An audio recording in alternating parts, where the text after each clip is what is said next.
చూడండి, కొంతమంది రక్షణ పొందినప్పటికీ కూడా మరి వాళ్ళపైన మరి కోపముతో, కుళ్ళుతో, వారిపైన ఏదో విచ్ క్రాఫ్ట్ చేసి కదా, బ్లాక్ మ్యాజిక్ చేసి వాళ్ళని పూర్తిగా పాడు చేయాలని చూస్తూ ఉంటారు కొంతమంది. మరి అలాంటి వాళ్ళని దేవుడు యాక్సెప్ట్ చేస్తాడా? అమ్మా చూడండి, ఇప్పుడు నువ్వు దేవుని బిడ్డవి, నువ్వు ఆశీర్వదించబడ్డావు.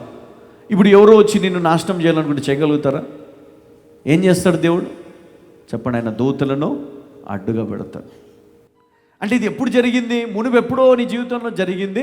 ఆ కాడి ఇంకా నీ జీవితం నుంచి పోలేదు, అది నువ్వు ఇంకా మోస్తూ ఉన్నావు, లేదా నీ ఇంట్లో ఎవరో దీనికి మరి బానిసగా ఉన్నారు. కాబట్టి ఆ తెగులు, ఆ కాడి ఇంకా నీ ఇంటిలో ఉంది. కాబట్టి దాన్ని నువ్వు ఏం చేయాలి? ఈరోజు తీసి బయట పారేయాలా, తీసి నువ్వు దాన్ని బయట పారేయాలా.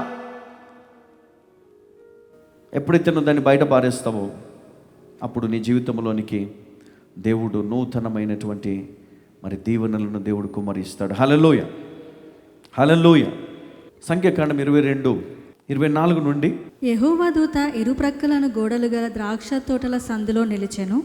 గాడిద యెహోవా దూతను చూచి గోడ మీద పడి బిలాము కాలును గోడకు అదిమెను గనుక అతడు దాని మరల కొట్టెను. యెహోవా దూత ముందు వెళ్ళుచు కుడికైనను ఎడమకైనను తిరుగుటకు దారి లేని ఇరుకు చోటను నిలువగా గాడిద యెహోవా దూతను చూచి బిలాముతో కూడా క్రింద కూలబడెను గనుక బిలాము కోపము మండి తన చేతికర్రతో గాడిదను కొట్టెను. అప్పుడు యెహోవా ఆ గాడిదకు వాక్కునిచ్చెను గనుక అది నీవు నన్ను ముమ్మారు కొట్టితివి, నేను నిన్నేమి చేసి తినని బిలాముతో అనగా, బిలాము నీవు నా మీద తిరగబడితివి, నా చేత ఖడ్గమున్న ఎడల నిన్ను చంపియుందునని గాడిదతో అనెను.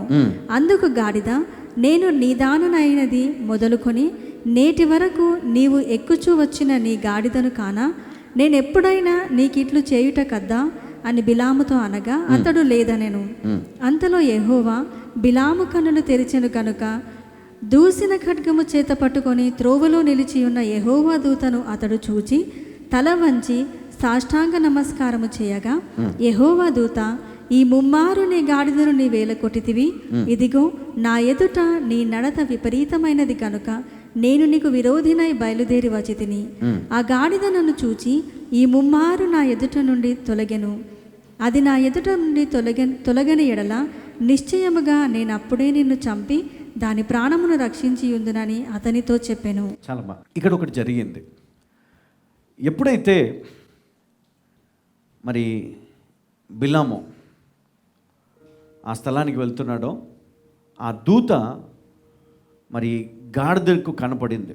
ఈ గాడిద ఏం చేసిందంటే అటువైపు వెళ్ళకుండా పొలాలకు పరిగెత్తిందనమాట. మరి ఇక్కడ 3 సార్లు మరి దాన్ని కొట్టినట్లుగా మనం ఇక్కడ చూస్తూ ఉన్నాము. మరి దేవుడు ఎవరికి ఇచ్చాడు? గాడిదకు మాటలు ఇచ్చాడు. పాట పాడతాం కదా, గాడిదకు మాటలు వచ్చాయి, చక్కటి పాట మనం ప్రతిసారి పాడుకుంటాం. అది మరి ఆ గాడిద మాట్లాడి మరి ఎప్పుడైనా నేను కొట్టినా, ఎప్పుడైనా నేను తిట్టినా, ఎప్పుడైనా నీకేమైనా హాని చేసినా అని అన్నదంట. ఎప్పుడు ఏమి చేయలేదు. తర్వాత దూత మరి అతనితో మాట్లాడి అన్నది ఏమని అంటే, చూడు, నీవు చేసింది తప్పే కదా, నువ్వు ఒకవేళ ఆ మార్గంలో నువ్వు ఇంకా ముందుకు వచ్చుంటే నేను నిన్ను ఖతం చేస్తుండే అప్పుడే కదా, నేను లేపేస్తుండే. కానీ ఈ గాడిద ఏం చేసింది? నేను తప్పించింది. ఎవరు తప్పించిండ్రు చెప్పండి? ఎవరు తప్పించిండ్రు? గాడిద. బికాజ్ ఆఫ్ డాంకీ నువ్వు బతికిపోయినావు, లేకపోతే నువ్వు ఖతం. కొన్నిసార్లు నీకు తెలియకుండానే దేవుడు నిన్ను కాపాడుతూ ఉంటాడు కదా. చూడండి, దానికి మాటలు రావు, కానీ మాట్లాడే ఆ పరిస్థితి అక్కడ దేవుడు ఇచ్చాడు దానికి. ఎందుకంటే మార్పు చెందు. దూత కోపం వచ్చింది. ఎందుకు వచ్చింది? వద్దు, ఈ పని నువ్వు చేయకూడదు. కొన్నిసార్లు మన జీవితాన్ని అంతే, దేవుడు వద్దన్న పనిని నువ్వు చేస్తూనే ఉంటావు. పదే పదే తాగకురా, నువ్వు తాగకు, చెడిపోతావు, చచ్చిపోతావు, నువ్వు ఆ జోలికి పోవద్దంటే నువ్వేం చేస్తావు? సెలబ్రేషన్ కదా, పార్టీ. సెలబ్రేషన్స్ కావాలా నీకు? నువ్వు మర్చిపోయినావు కానీ దేవుడు మర్చిపోలే.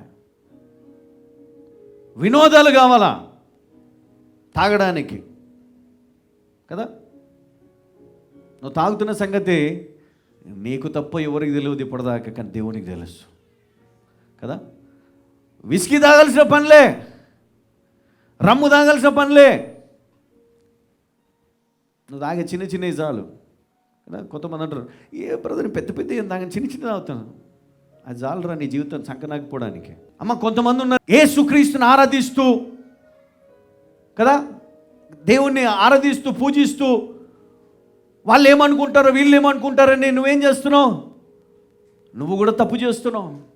ఎవరి కోసం? వాళ్ళ గురించి వీళ్ళ గురించి నువ్వు కూడా దేవుణ్ణి బాధ పెడుతూనే ఉన్నావు. అందుకనే నీ జీవితం నుంచి కాడి పోవటం లేదు. ఒప్పుకుంటావా?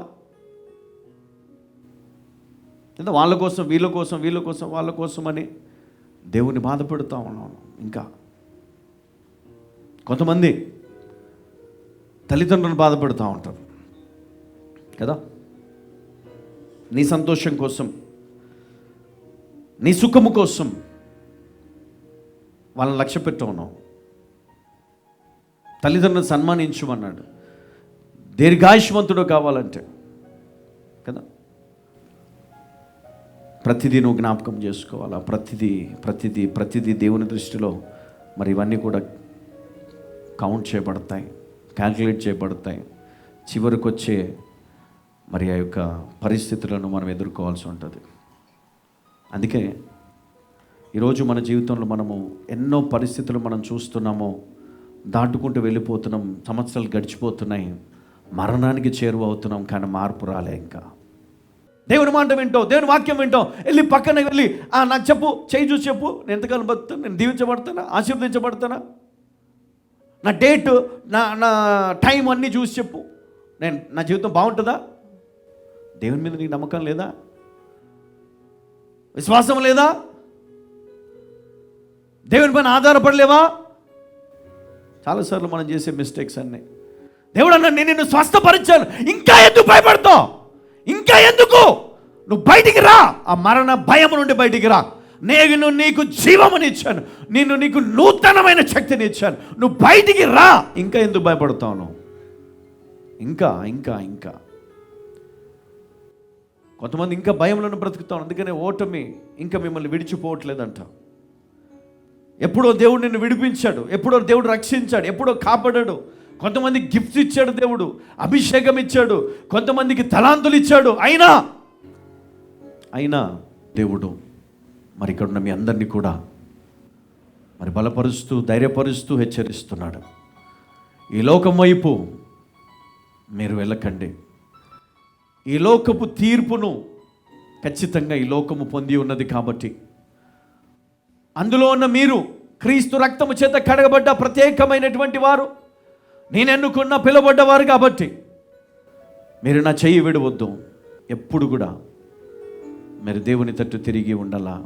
ఎప్పటికప్పుడు మీ నీతిని, మీ పరిశుద్ధతను కాపాడుకుంటూ ఆ దేవుని కొరకు ఎదురు చూస్తూ, ఈ తరము వారిని, రాబోయే తరము వారిని సిద్ధపరుస్తూ, ధైర్యపరుస్తూ, వారిని దేవుని వాక్యము చేత బలపరుస్తూ మీ జీవితంలో ముందుకు సాగాలని ఇదిగో దేవుని పేరట మీ అందరికీ నేను తెలియజేస్తున్నాను. దేవుడిని దీవించునుగాక. హల్లెలూయా.